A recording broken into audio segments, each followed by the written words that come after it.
Last time अपन ने क्या देखा था? लास्ट लेक्चर में अपन ने देखा था कि Y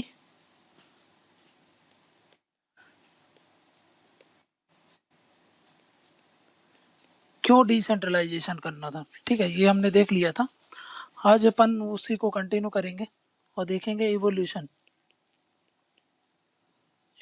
of local self governance in India.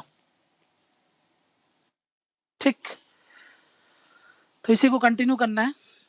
अगर आप देखो कि ये evolution of local self government in India, इसका इवोल्यूशन कैसे होता है, तो इसका जो कंसेप्ट है, वो गांधी जी से इवॉल्व होता है। ठीक, तो यहाँ पर 3 डायमेंशन में आपको पढ़ना है। गांधी जी का, फिर बी आर अम्बेडकर का क्या इसमें रोल था, और फिर थर्ड नेहरू जी का देखना है आपको। ठीक है, तो सबसे पहले इनका व्यू समझना है, फिर इनका व्यू समझना है, फिर नेहरू जी का व्यू समझना है, क्योंकि ये दोनों का क्या है, दोनों को एक बैलेंस बनाने की ट्राई करते हैं। ठीक, तो अपन को यही समझना है। तो सबसे पहले हम समझेंगे गांधी जी का। ठीक है, मिटा दूं?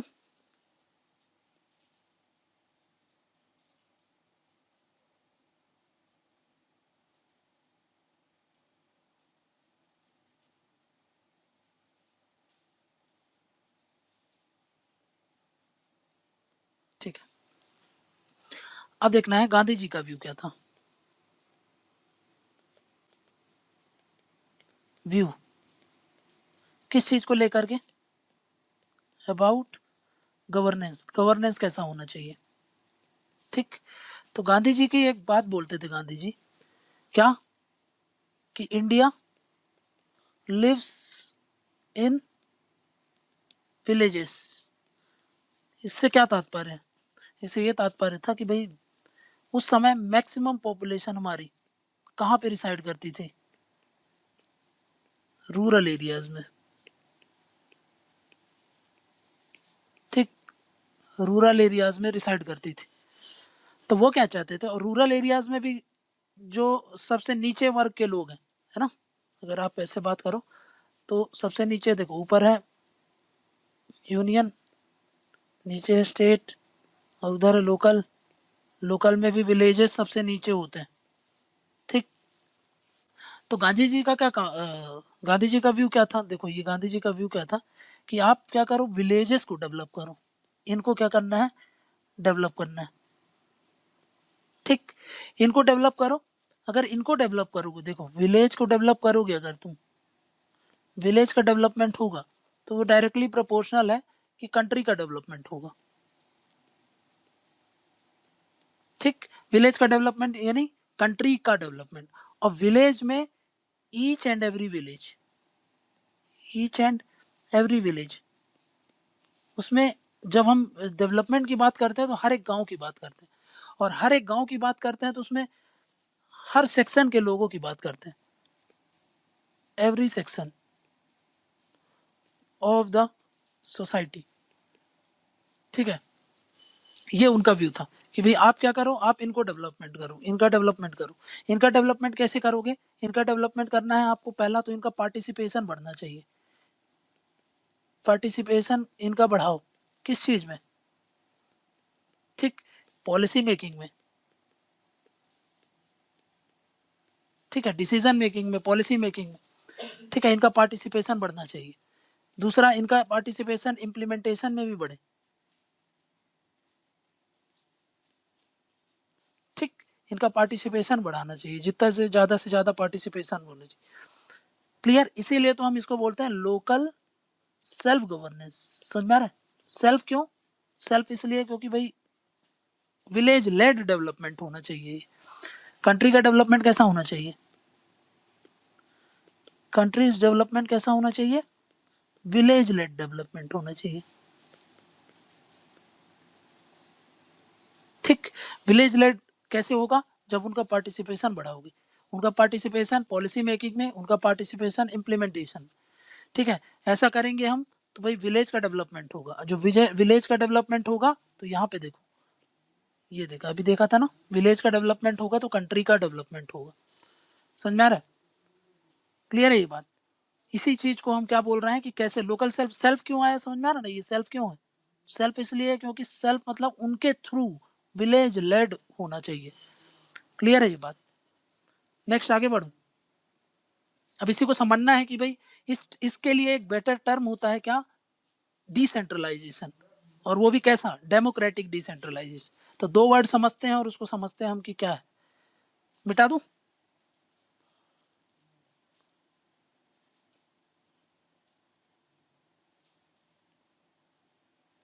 मिटा दूं? ठीक है। अब हमको समझना है कि गांधी जी क्या बोल रहे थे? डेवलपमेंट करना है किसका? विलेज का। विलेज का डेवलपमेंट करेंगे तो किसका डेवलपमेंट होगा? नेशन का, देश का डेवलपमेंट होगा। ठीक है ना? आप विलेज का डेवलपमेंट करो, वो इन टर्न नेशन का डेवलपमेंट करेगा। ठीक। और वो भी विलेज कैसे? हर एक village, each each and every village. ठीक। और कैसे? हाउ अगर बात करें तो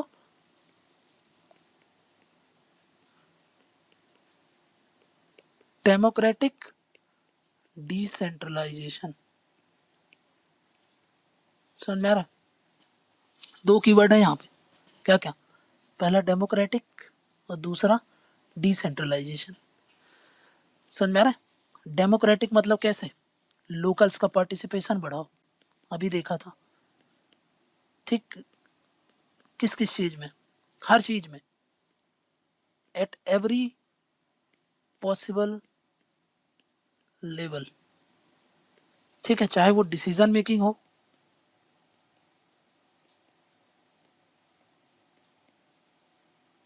वो पॉलिसी फॉर्मुलेशन हो,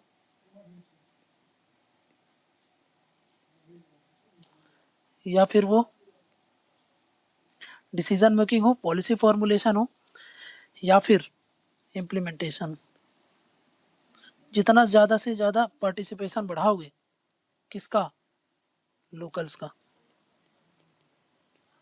लोकल्स मतलब जो वहाँ के रेसिडेंट्स होते हैं उनका। ठीक। तो इसको हम बोल रहे हैं डेमोक्रेटिक। अब डिसेंट्रलाइजेशन किसको बोला जा रहा है? डिसेंट्रलाइज, इनको क्या ज़्यादा से ज़्यादा पावर, पावर किसके पास होना चाहिए? लोकल्स। लोकल्स मतलब सबको नहीं देते हैं, उनके जो रिप्रेजेंटेटिव्स होते हैं। अब एक गांव है, सबको थोड़ी दे देंगे पूरी पावर। उस गांव से जो भी पंच सरपंच बनते हैं उनको ये पावर दी जाएगी। कौन कौन सी पावर अभी देखेंगे। क्लियर? लेकिन हाँ, दो चीज तो समझ में आ गई हमको, क्या? कि भाई यहाँ पे दो कीवर्ड है, एक डेमोक्रेटिक और दूसरा डिसेंट्रलाइजेशन। ठीक है, डिसेंट्रलाइजेशन। और ये देखो, पहले भी बताया था, अभी भी बता रहा हूँ। ठीक है, एक लास्ट बार। ठीक। ये हायरार्की है, यूनियन गवर्नमेंट है ऊपर, स्टेट गवर्नमेंट है उसके नीचे है लोकल गवर्नमेंट। पावर अगर इस तरफ है, पावर इधर जाओगे, इधर देते जा रहे हो आप पावर, तो ये एग्जांपल होता है डिसेंट्रलाइजेशन का। मतलब देखो, पावर यूनियन गवर्नमेंट में भी बटी है, स्टेट गवर्नमेंट में बटी है, और इसमें भी। लेकिन अगर पावर ऊपर की तरफ है, पावर मतलब सबसे ज्यादा ऊपर वाला रखा हुआ है पावर, उससे कम इसके पास है, उससे कम इसके पास है, तो ये क्या हो जाता है? सेंट्रलाइजेशन। समझ में आ रहा? सेंट्रलाइजेशन मतलब सेंटर की तरफ ज्यादा पावर है।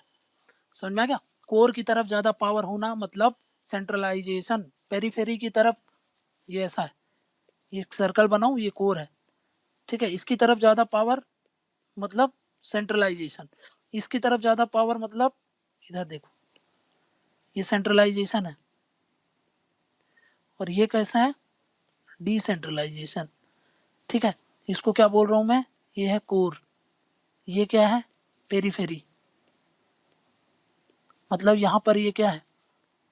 Local government, local bodies. समझ में आ रहा है? ये क्या है? Union government, state government. समझ में आ रहा है आपको? क्लियर है ये बात? तो ये कौन सा मॉडल होना चाहिए? सेंट्रीफ्यूगल होना चाहिए, सेंट्रीपिटल होना चाहिए। सेंट्रीपिटल मतलब अंदर की तरफ। देखो कोई भी चीज जब रोटेट करती है तो जो बाहर की तरफ लगता है और एक फोर्स लगेगा अंदर की तरफ। ठीक, क्लियर है? तो जो ये बाहर की तरफ ये वाला होना चाहिए, बाहर की तरफ, इसको क्या बोलते हैं हम? सेंट्रीफ्यूगल। ठीक, ये अंदर की तरफ जो होता है इसको बोलते हैं सेंट्रीपिटल। सेंटर की तरफ जा रहा है, ये सेंटर से दूर जा रहा है। तो पावर कैसा होना चाहिए? डिसेंट्रलाइजेशन में पिटल होगा, फ्यूगल होगा? फ्यूगल होगा। समझ में आ रहा है? क्लियर है ये बात? अब देखो गांधी जी का व्यू समझ लेते हैं फटाक से। मिटा दूं इसको? मिटा दूं? हाँ बना लो जल्दी से।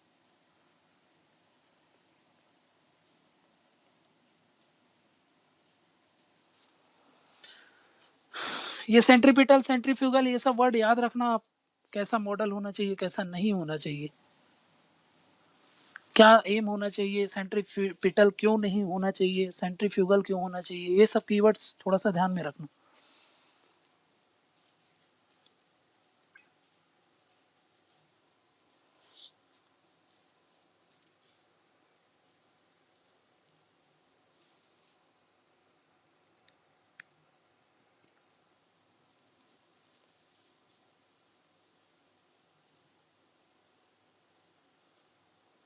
ठीक, मिटा रहा हूं।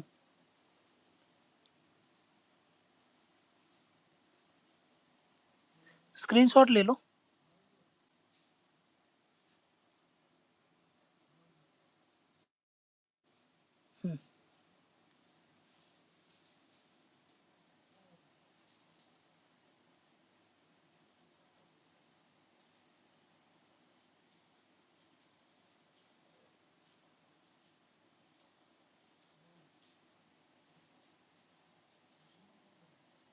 ठीक है, अभी देखा हमने गांधी जी का कंसेप्ट, वो क्या विलेज डेवलपमेंट की बात करते थे। इसी को वो बोलते थे स्वराज होना चाहिए। स्वराज मतलब क्या होता है? स्वराज, दो शब्द है देखो। स्व मतलब खुद से, और राज मतलब गवर्नेंस।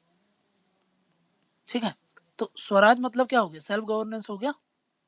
यही तो हम पढ़ते हैं, है ना, सेल्फ गवर्नेंस। अब वो सेल्फ गवर्नेंस कैसे बात करते थे गांधी जी? जब बात करते थे सेल्फ गवर्नेंस की तो क्या बात करते थे? पहला पॉइंट, सबसे पहले जो डेवलपमेंट होता है, डेवलपमेंट प्लान जो होता है, ठीक है ना, डेवलपमेंट प्लान किसके द्वारा बनाया जाना चाहिए? ठीक है, तो इसी को बोलते हैं क्या? Power to plan the development by itself. Keyword क्या है? By itself. उनके खुद के द्वारा बनाया गया हुआ प्लान होना चाहिए। क्यों ऐसा क्यों होना चाहिए? Power to plan the development by itself, ऐसा इसलिए क्योंकि सिंस एवरी विलेज नीड्स, या फिर every village have differential requirements. भाई हर गांव की अलग अलग रिक्वायरमेंट्स होती है ना। एक गांव में हॉस्पिटल है तो उसको भाई रोड चाहिए अच्छे, एक गांव में रोड है हॉस्पिटल नहीं है तो उसको हॉस्पिटल चाहिए। ठीक है, एक गांव में हॉस्पिटल है, रोड है, स्कूल नहीं है तो स्कूल चाहिए उसको, तो स्कूल जैसा डेवलपमेंट उसके लिए होना चाहिए। तो हर गांव, इंडिया में डाइवर्स गांव है ना, इंडिया में जो विलेज है उनमें होमोजेनिटी है, हेट्रोजेनिटी। इंडिया के जो विलेज है वो कैसे हैं? वो हेट्रोजीनियस है। अब हेट्रोजीनियस है तो सबकी अलग अलग डिमांड होगी ना, डिफरेंट नीड्स एंड डिमांड्स। सब हर एक गांव की अलग अलग नीड्स है, अलग अलग डिमांड्स, अलग अलग नीड्स, अलग अलग डिमांड्स है, तो क्या होगा भाई? सबको उनके हिसाब से डेवलपमेंट करने दो ना, है ना, उनके हिसाब से डेवलपमेंट करने दो। ठीक, तो पहला पॉइंट गांधी जी ये समझाना चाह रहे थे जब वो स्वराज की बात करते हैं। ठीक है, बना लिया।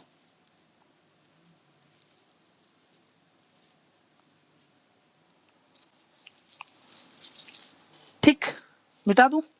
देखो नेक्स्ट पॉइंट गांधी जी क्या बोलना चाहते हैं। गांधी जी ये बोलना चाहते हैं कि भाई जो प्लान डेवलप किया है, जिसने भी प्लान बनाया है, समझ में आया, जो भी प्लान में पार्टिसिपेट किया है उसी को प्लान में को इम्प्लीमेंट करना चाहिए, क्योंकि भाई वो बेहतर तरीके से इम्प्लीमेंट कर पाएगा। समझ में आएगा। One who develops the plan should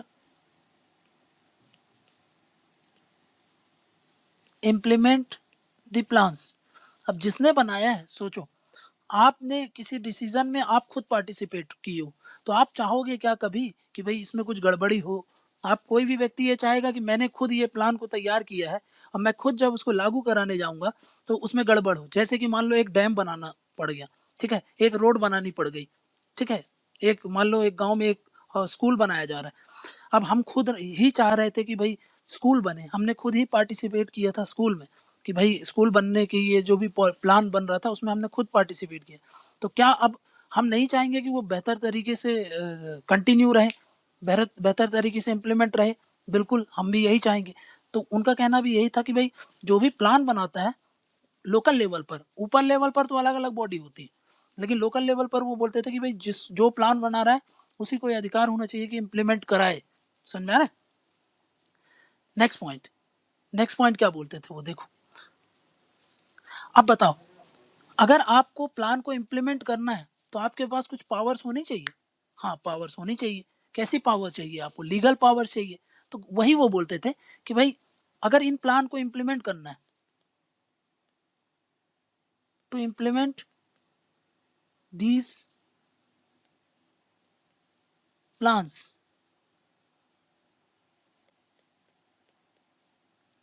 give them legal powers. Them मतलब कौन? लोकल्स की बात कर रहे हैं।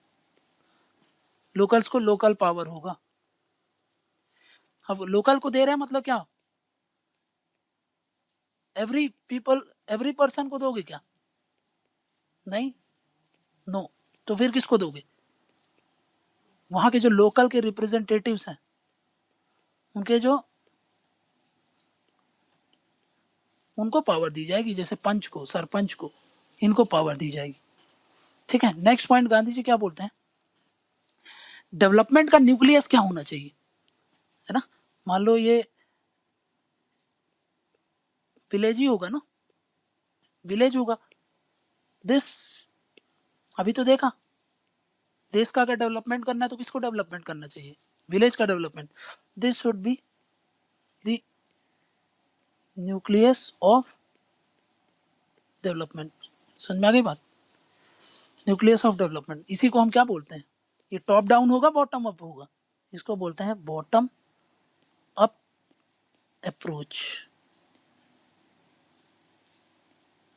ठीक। अब एक चीज समझो, ये है यूनियन, ठीक, और ये है विलेज। यहाँ पे स्टेट भी ले सकते हो आप। जब कोई भी चीज यहाँ से यहाँ पे प्लान की जाती है, ठीक है, घर में बैठ करके, ऑफिस में बैठ करके आपने प्लान किया और इसको एनफोर्स करा दिया गया, इम्प्लीमेंट करा दिया गया। क्लियर? किस पर? विलेज पर। इसको बोलते हैं top down, top down approach. मतलब ऊपर से प्लान कर रहे हो और नीचे आप थोप दे रहे हो। क्या विलेज उसमें पार्टिसिपेंट था? नहीं था। क्या विलेज को एज अ यूनिट रख करके डेवलपमेंट प्लान तैयार किया गया है? नहीं। ठीक है, वो तो एज अ पूरा एक जनरल, जब ये प्लान बनाया जाता है, टॉप डाउन जो होता है वो जनरलाइज्ड होता है। ठीक है, जनरलाइज्ड होगा। लेकिन जब हम बॉटम अप अप्रोच की बात करते हैं, ठीक,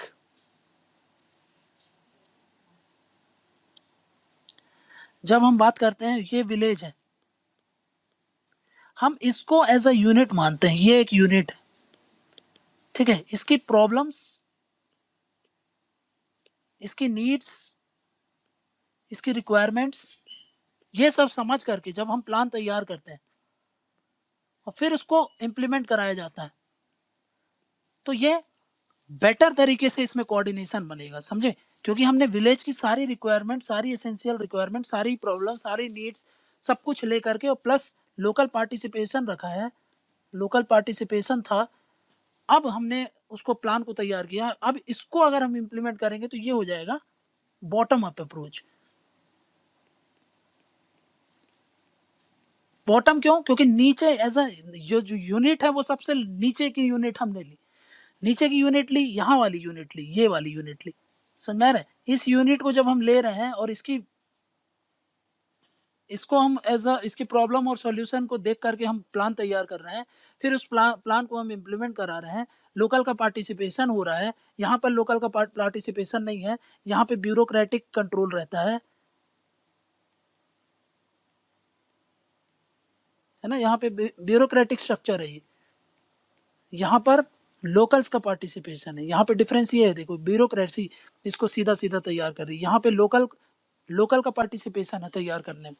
ये अपने हिसाब से अपने से समझ करके तैयार कर रहे हैं प्लान, इसीलिए ये जनरलाइज है। यहाँ पे जो लोकल पार्टिसिपेशन है, जो ये प्लान तैयार करेंगे वो जनरलाइज नहीं होगा, कैसा होगा? स्पेसिफिक होगा। स्पेसिफिक होगा, स्पेसिफिक होगा तो जितना स्पेसिफिक होगा उतना अच्छी बात है। समझ में आ गई ये बात? आगे बढ़े।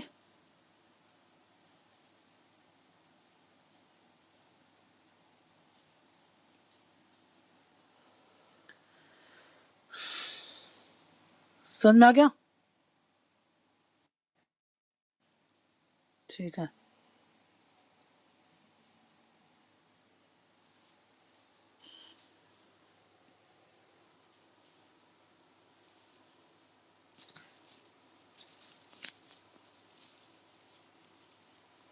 ठीक, तो गांधी जी किस पर फोकस कर रहे थे? ये वाला बॉटम अप अप्रोच होना चाहिए, समझ में आ रहा है? Bottom up approach Gandhi ji यहाँ पे फोकस किए।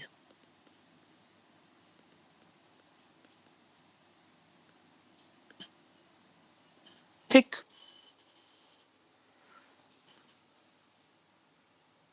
नेक्स्ट बढ़े।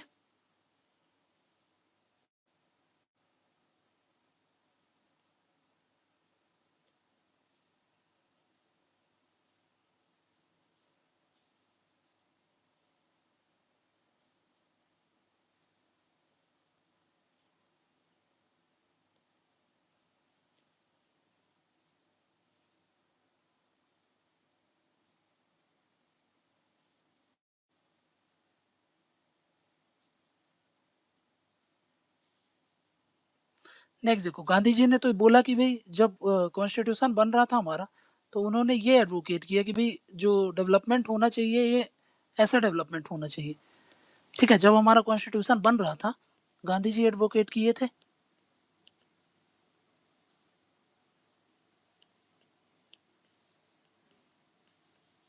स्वराज का। और ये स्वराज कौन सा स्वराज है? ग्राम स्वराज, ठीक है ना, ग्राम स्वराज। स्वराज बोलो, स्वराज्य बोलो, ठीक है। अब इसका एडवोकेट कर रहे थे गांधी जी, ठीक है कि, और इसको बोल रहे थे कि भाई आप सब कॉन्स्टिट्यूशन बना रहे हो तो ये सब बातें ध्यान में रखिए, जब गवर्नेंस हो तो ऐसा कुछ गवर्नेंस हो। बट इस आइडिया के अगेंस्ट थे doctor B are Ambedkar ji.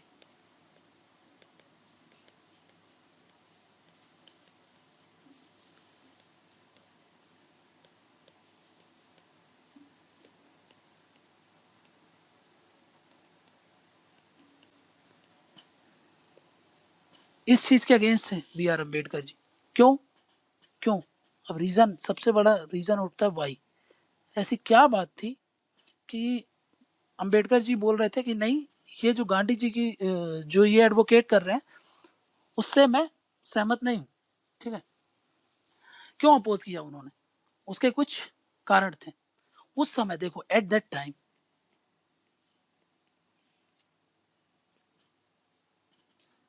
Village की सिचुएशन कैसी थी, ये कैसा था, इस पे नजर मारना है, ठीक है। उस समय की बात करें तो विलेज कैसा था? विलेज इलिटरेट था, ठीक है। विलेज में कम्युनल डिवाइड था, ठीक है। धर्म के आधार पर लोग बटे हुए थे, विलेज पर कास्टिज्म था, कास्टिज्म उस समय बहुत चरम पर था, ठीक है। जेंडर एक्सप्लॉइटेशन होता था, वुमेन्स का एक्सप्लॉइटेशन, ठीक है, बाई मेल, ठीक है ना। मेल का मेल एक्सप्लॉइट करते थे किसका, ऑफ वुमेन, ठीक है। ये सब सिचुएशन उस समय विलेज पर, विलेज लेवल पर एग्जिस्ट होती थी, ठीक है।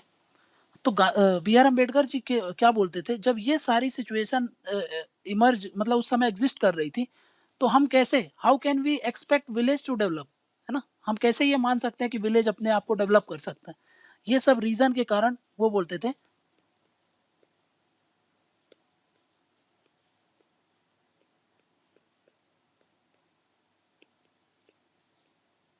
ठीक है, ऐसा कभी होगा, ऐसा हम नहीं मान के चल सकते कि भाई डेवलपमेंट आएगा। और अगर हम उनको पावर दे देते हैं, गांधी जी क्या बात कर रहे थे यहाँ पे कि भाई ग्राम स्वराज होना चाहिए और इनको लीगल पावर्स होनी चाहिए, पावर की बात कर रहे थे। तो बी आर अम्बेडकर जी का कहना क्या था, अगर हम उनको पावर दे देंगे भाई, तो वो क्या बन जाएगा, जो पंचायत था, लोग उसको एज अ टूल यूज करेंगे, किसका, एक्सप्लॉइट करने का, किसका एक्सप्लॉइटेशन, जो भी vulnerable section of the society है उस समय की, चाहे वो मेल हो, चाहे वो SC ST के कास्ट के लोग हों, उन सब का एक्सप्लॉइटेशन करने के लिए एक टूल बन जाएगा। समझ में, ऐसा मानना था इनका। क्योंकि भाई विलेज में अगर ये सारी दिक्कतें नहीं होती थी, तब अगर हम उनको पावर देते थे तो वो बात सही थी। लेकिन विलेज का कंडीशन देखो आप, इस कंडीशन में है, तो इसलिए उन्होंने बोला कि नहीं भाई, हम एग्री नहीं होते हैं इस चीज। समझ में आ रहा है। तो नेक्स्ट पॉइंट क्या,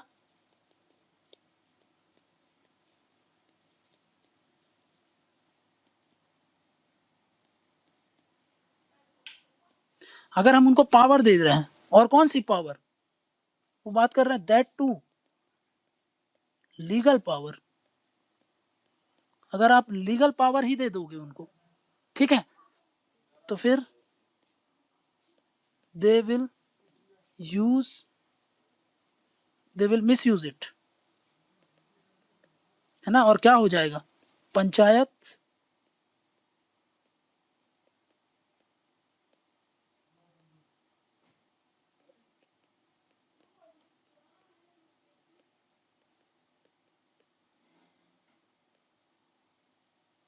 ठीक एक टूल बन जाएगा एक्सप्लॉइटेशन करने के लिए।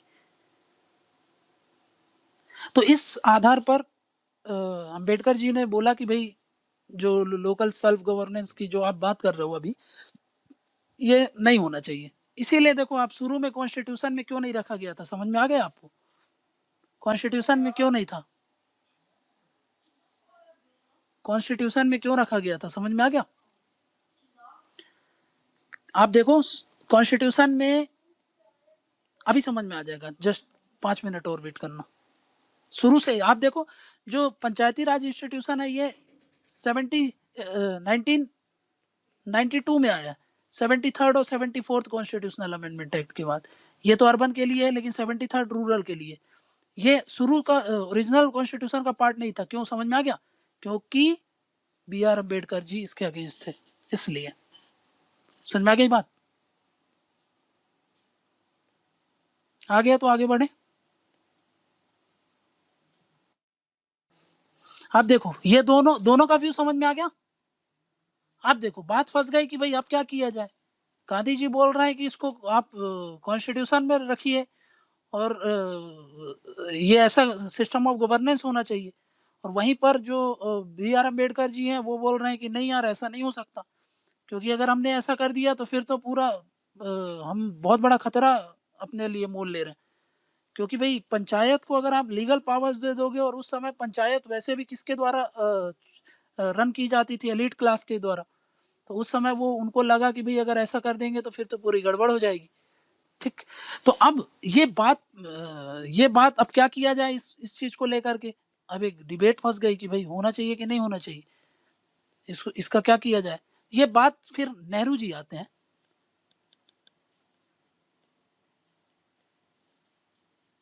पंडित नेहरू जी ने क्या इन्होंने क्या किया फिर, इन्होंने दोनों के बीच में एक बैलेंस बनाने का कोशिश किया। बोला कि भाई बात इनकी भी सही है, बात इनकी भी सही, लेकिन किया क्या जाए। गांधी जी को नाखुश नहीं कर सकते। और बी आर अम्बेडकर जी की बात एकदम लॉजिकल थी उस समय कि भाई ऐसा अगर ये बोल रहे हैं तो भाई, और वैसे भी वो लीगल एक्सपर्ट थे तो उनको ये आइडिया भी था, पर गांधी जी को भी नहीं नाराज कर सकते थे। तो उन्होंने, गांधी जी यहाँ पे देखो, यहाँ थे गांधी जी, ये क्या थे, wanted to give legal powers to panchayat. और यहां पर अंबेडकर जी,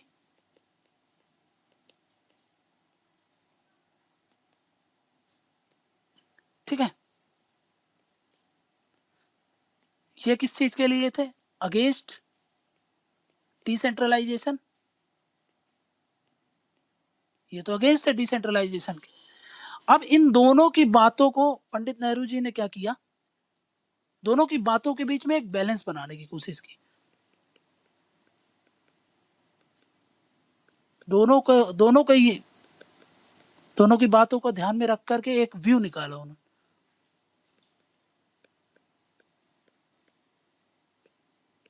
ठीक, दोनों की बात को ध्यान रखा। अब क्या किया, अब उन्होंने देखो एक तरफ गांधी जी को एश्योरेंस दिया कि भाई देखो फ्यूचर में ऐसा हम करेंगे, ठीक है ना, और आप इसके इस बात पर निश्चिंत हो जाओ। क्यों, क्योंकि हम खुद कॉन्स्टिट्यूशन में ये लिखवा रहे हैं कि भाई ये जब भी समय आ जाएगा तो उसके लिए हम पंचायती राज व्यवस्था को लागू करवा देंगे। तो इसमें क्या कह दिया, एश्योर्ड, गांधी जी को एश्योर किया।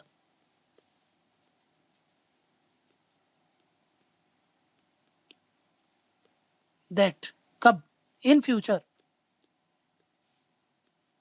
ये कर दिया जाएगा।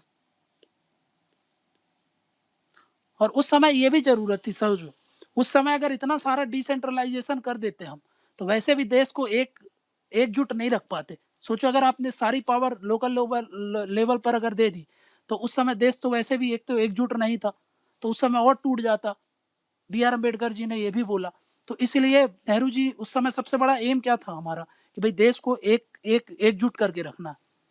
समझ में आ गया, हर रीजन की अलग अलग डिमांड थी कि हमको नया राष्ट्र बनाना है, लेकिन वी आर अम्बेडकर और ये सब क्या चाहते थे कि भाई एकदम यूनिटरी, मतलब सेंट्रलाइज हो पूरा, एक देश पहले बन जाए फिर बाद में देखा जाएगा। तो यही बात ध्यान रखते हुए नेहरू जी ने क्या बोला, गांधी जी को एश्योरेंस दिया कि भाई हम क्या करेंगे इन नियर फ्यूचर में इस चीज को करेंगे, आप इस चीज से निश्चिंत रहो। इस चीज के लिए उन्होंने क्या करा, इस चीज को गांधी जी को एश्योरेंस कैसे दिलाया, ये गांधी जी को एश्योरेंस ऐसे दिलाया कि उन्होंने ऐड कर दिया, एडेड आर्टिकल 40, कहां पर, डीपीएसपी में। ये किस चीज से डील करता है, पंचायत, पंचायती राज से, ठीक है, इस चीज से डील करता है।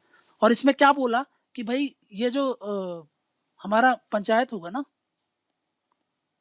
पंचायत, ये हमारे कॉन्स्टिट्यूशन का एक बहुत मुख्य गोल रहेगा आने वाले नियर फ्यूचर में। Panchayat will be one of the goal of Indian constitution. Indian constitution का एक बहुत इंपॉर्टेंट गोल रहेगा। लेकिन इन्होंने क्या किया, इसमें यह नहीं बताया कि भाई ये गोल को हम अचीव कैसे करेंगे। इसकी कमी क्या थी, इसकी कमी ये थी कि बट हाउ एंड व्हेन, कैसे करेंगे और कब करेंगे, ये मेंशन नहीं करवाया था।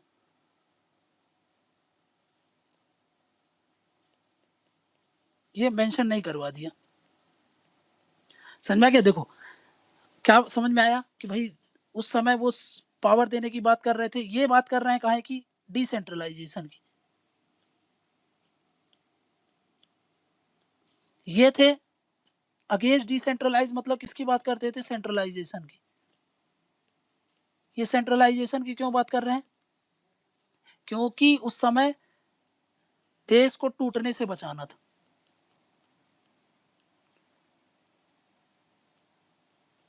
फ्रॉम डिसइंटीग्रेशन, नहीं तो देश टूट जाता। इसीलिए सेंट्रलाइज, इसीलिए तो देखो स्ट्रॉन्ग सेंटर है हमारा कॉन्स्टिट्यूशन। हमने पढ़ा था ना कि भाई हमारा देश कैसा है, एक स्ट्रॉन्ग सेंटर है। वो ऐसा इसीलिए हुआ है। समझ में आ गया? यहाँ पर सेंट्रलाइजेशन की बात करते हैं, यहाँ पे डिसेंट्रलाइजेशन की बात करेंगे। ठीक।